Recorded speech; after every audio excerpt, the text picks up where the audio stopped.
And in this video I'm going to focus on the epidemic of cholera and how people at the time responded to cholera. Many of the diseases which shortened people's lives in the industrial period had been present in the medieval and early modern period. However, it's important to note that overcrowding, too many people being in the cities, the poor diet and the terrible sanitation led to even bigger killers during this period. So we're going to have a look at some of the other bigger killers before we look at cholera. So tuberculosis was the worst killer. It attacked the lungs. When people coughed, droplets of water spread the disease. It thrived in crowded and poorly ventilated houses, which we know from the previous video that their houses were poorly ventilated, so it led to tuberculosis. That was the main killer at the time. Okay, also we had influenza. This caused fever, shivering, that's basically like flu. Okay, we still get that today in some ways. Headaches and vomiting. It was spread by coughing and sneezing in crowded areas. So this close proximity of people led to a lot of diseases. Diphtheria caused swollen glands and fever, especially in children. It was spread through coughing and sneezing in crowded rooms. Okay, you've got typhoid, caused severe diarrhea. It was spread by food or water, okay, that was contaminated. Typhus had similar symptoms to typhoid. It was spread by bites from body lice, which we know with people sharing beds and things, body lice was easily spread. So disease was common, okay, before we look at cholera. Okay, disease was common. Tuberculosis was one of the most common. You might get a question in your exam which says, a one marker which says what other diseases were prevalent in the industrial period, and this is what you would write about: tuberculosis, typhoid, typhus. Okay, so all of these diseases had a terrible impact on people's life expectancy at the time. So we're talking about right at the beginning of this period, around 1750 to 1800, life expectancy, okay, was terrible. So we'll just take the city of Manchester in 1841, and this date's going to be important as we look at cholera. The average life expectancy was 26 years old. And actually in one of the poorest areas of Manchester, it was only 14 years old. So you can tell that the disease and the living conditions is having such an impact that it's meaning that people are dying really young. And the main reason for this life expectancy at this time is a disease that we're focusing on today, which is cholera. Okay, so cholera came from India. It entered England in Sunderland in 1831, which is why the life expectancy here is so low. Okay, so on the 5th of April 1832, a small news item in a Leeds newspaper filled its readers with fear. Cholera had broken out in a canal port of Goole, just 40 miles away from Leeds. Cholera had first started in India and, as I just said, entered through Sunderland and then spread across the country. So we're going to take a little look specifically at Leeds. Okay, the symptoms: it killed nastily and painfully, okay, within 1 to 2 days of getting it. Okay, it caused violent vomiting, stomach cramps, and it also caused a terrible diarrhea of a yellow waterish liquid, which you can see here, which is not very nice, and the skin also turned blue. So just like the Black Death and the plague, you didn't have very long to live if you contracted cholera.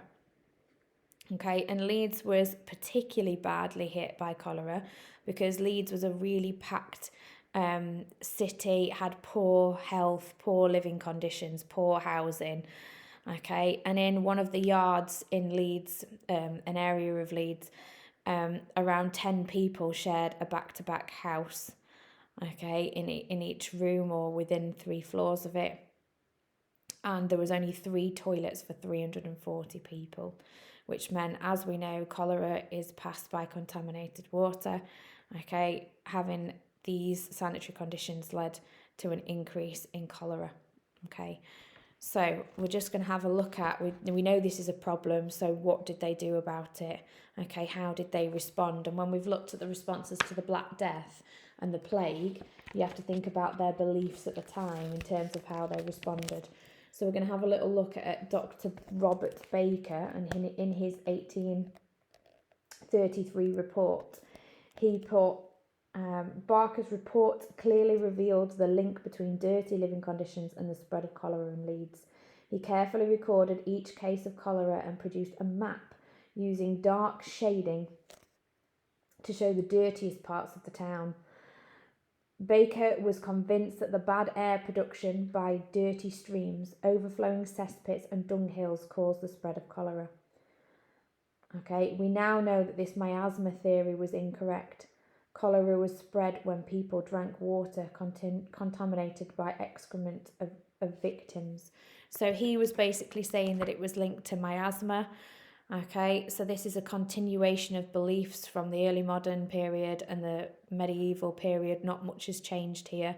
He still thinks it's to do with bad smells and created kind of a map of the spread of cholera.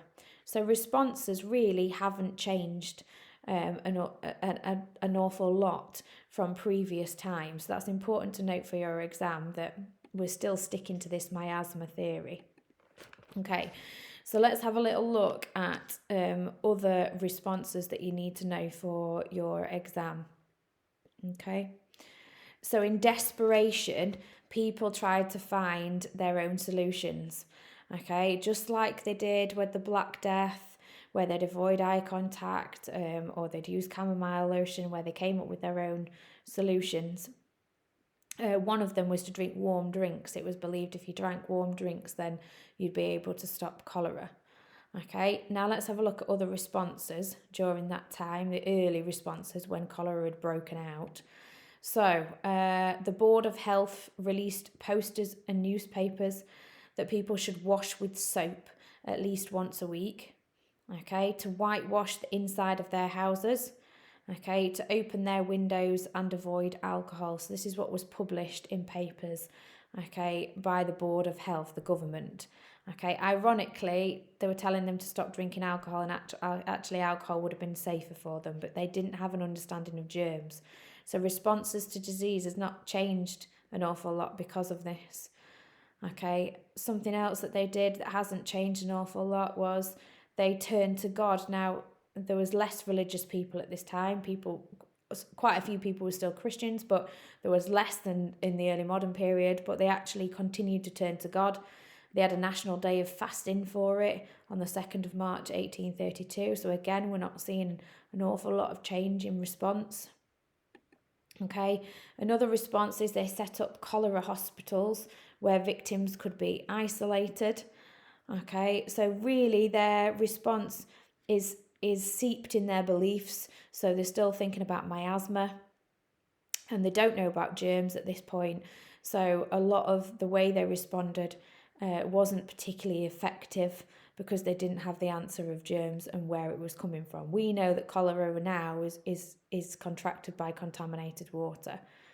Okay, so that leads us to, across Britain, the cholera outbreak killed 32,000 people. Okay, and because of this meant the authorities now needed to try and do something about it. Okay, the laissez-faire attitude, it wasn't going to continue because they needed to prevent more outbreaks of cholera and do more about it. So when we look at responses mainly were miasma, again, reliance on God and isolation. So not much has changed since previous times.